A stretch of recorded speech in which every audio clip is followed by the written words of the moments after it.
with you every day. Let's talk a little bit of creation science right now as it relates to the sun and the earth. As you know, I do not believe that the earth is 4.5 billion years old. I don't believe that the universe is 13.8 billion years old. I believe that the sun, the earth, the solar system, and the universe and everything in it was created by God less than 10,000 years ago, about 6,000 years ago. Now, I realize that there are a lot of people that hear that and they snicker and they laugh and they say, oh, that's so silly. You're only believing that by blind faith because the Bible says so, but science has proven you wrong. And you know what I've said on this show countless times? No, science hasn't proven me wrong, hasn't proven creation scientists wrong. The problem is that most people aren't exposed to all of the evidence. They only get part of the evidence. The school books, the textbooks, the peer review publications that are run by evolutionists, they don't put all the evidence in there. They only put in, they pick and choose. They pick and choose and only put the parts of the evidence in there that makes it look like the earth is billions of years old, makes it look like the universe is billions of years old, makes it look like evolution is true. But then, as I've used the courtroom analogy many times, it's like when the defense attorney gets up and tells the jury the stuff the prosecutor left out, then the jury goes, well, wait a minute. Before it looked like the guy was clearly guilty. But that's before I knew about this and this and this and this and this, and now I've changed my mind. Now I see that he's not guilty. Well, same thing happens with creation evolution. Of course most people think evolution is true. Of course most of the scientific community believes evolution is true and the earth is billions of years old because they've only been given part of the evidence. Only the prosecution's case has been made to them in the schools and in the science journals and in the peer review publications. And whenever creation scientists say, hey, how about this evidence over here? Look at this.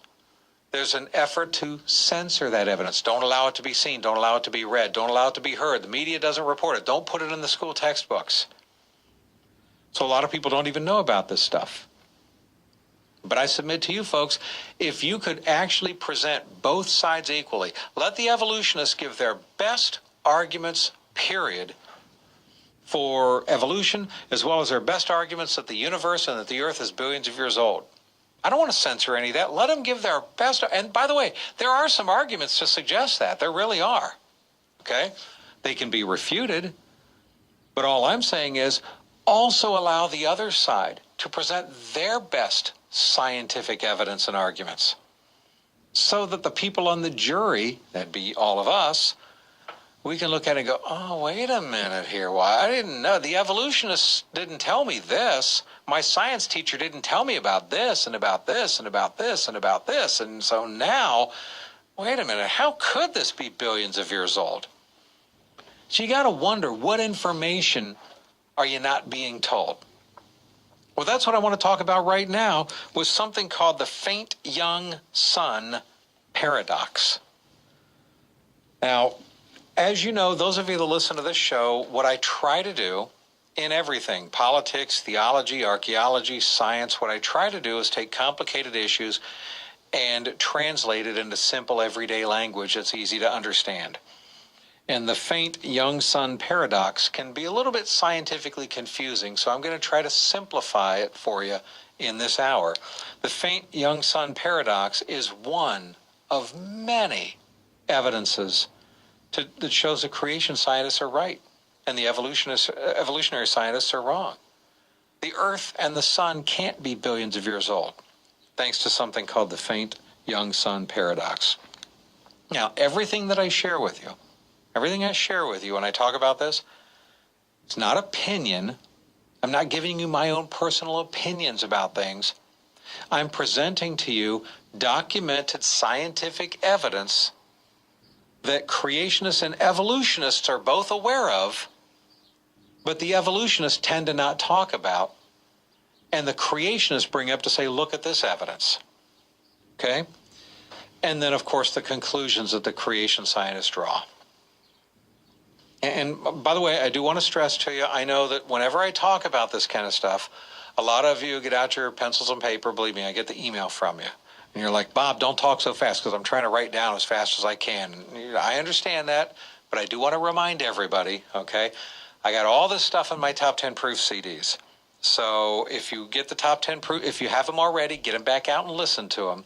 Listen to the one on young earth. We got a section in there on the universe too, but also the ones on God's existence and everything else. So top10proofs.com, go there, check those out if you want to get some of them for yourself, okay?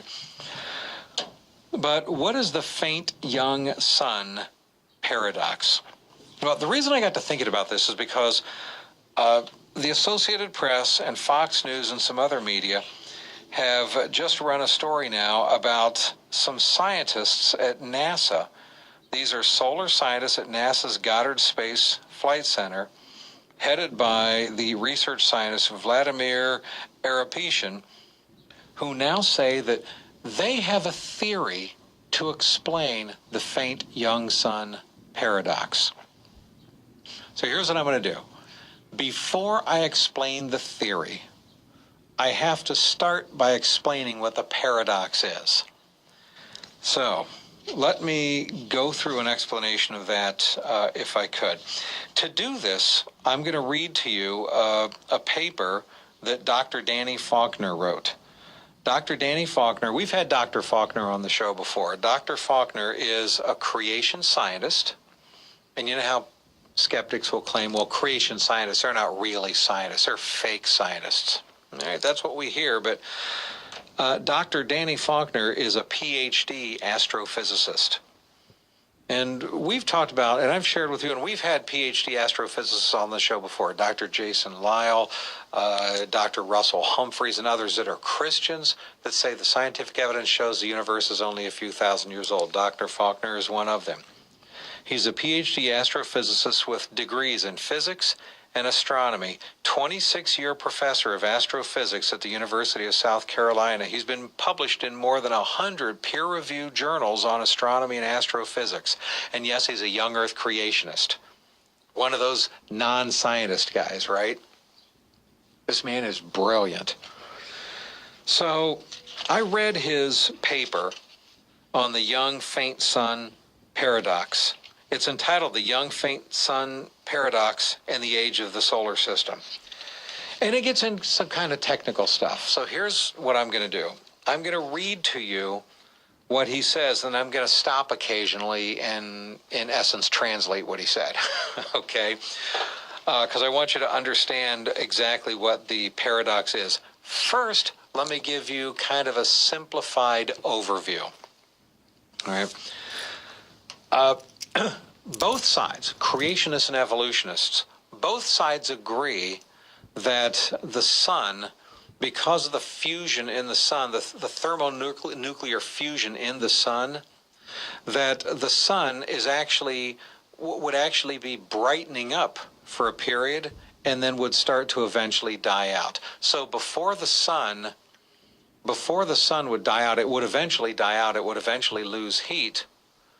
But the thermonuclear reactions and fusion taking place inside the sun internally would actually cause it to get a little bit brighter before it starts to die out. Both sides agree on this.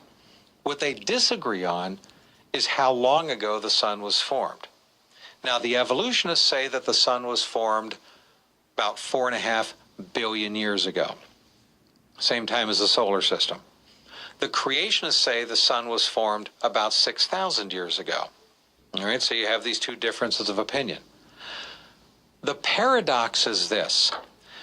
The evolutionists say that since the sun is 4.5 billion years old and the sun is still getting a little bit brighter as you go along, that means that 1 billion years ago the sun was less bright than it is now.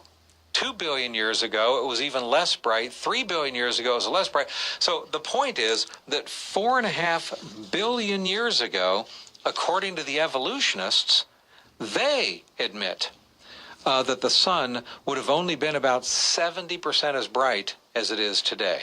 Now, again, this is what the evolutionists will tell you. They say 4 billion years ago, when life evolved on the earth, that's their argument, when life evolved on the earth 4 billion years ago, the sun would have only been 70% of the brightness that it is now. All right, here's the problem. And this is why the evolutionists admit this is a paradox. This is their word, actually, paradox. They say that if the sun were 70% less bright and less intense and less hot, then there's no way that life could generate on planet Earth, because planet Earth, we wouldn't just be in an ice age. Planet Earth would be basically an ice ball, one big ball of ice. If the sun, so 4 billion years ago, the sun was 70% as bright as it is now. But if the sun were 70% as bright as it is, the Earth would be a big ice ball.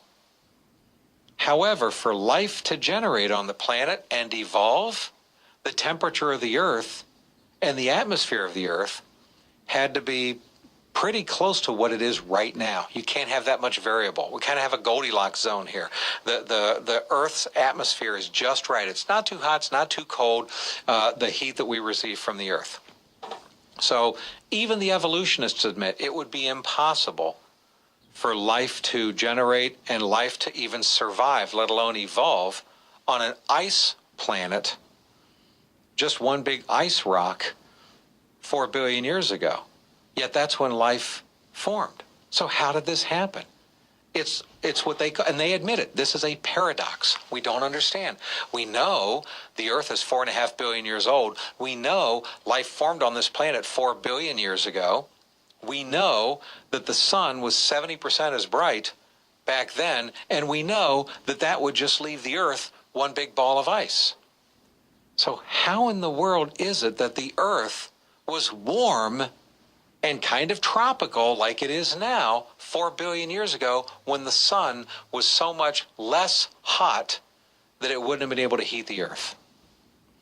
Okay, so I hope you folks are following me here, because there's a whole bunch of technical stuff about this, and I'm going to read some of that to you in a little bit. But first I wanted to give you an overview to simplify it in 5th grade language.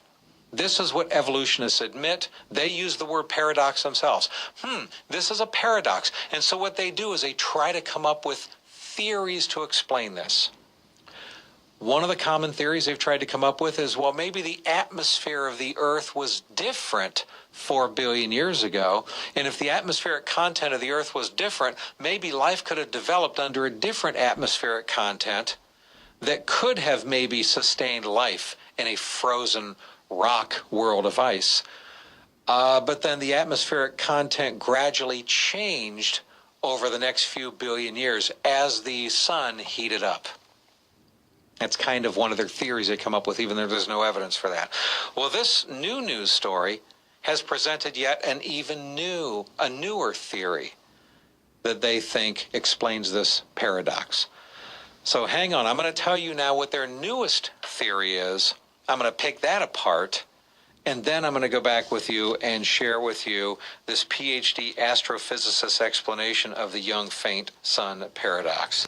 And again, with simplifying subtitles that I'll give you going through. And that's all coming up next here on the Bob Dutko Show.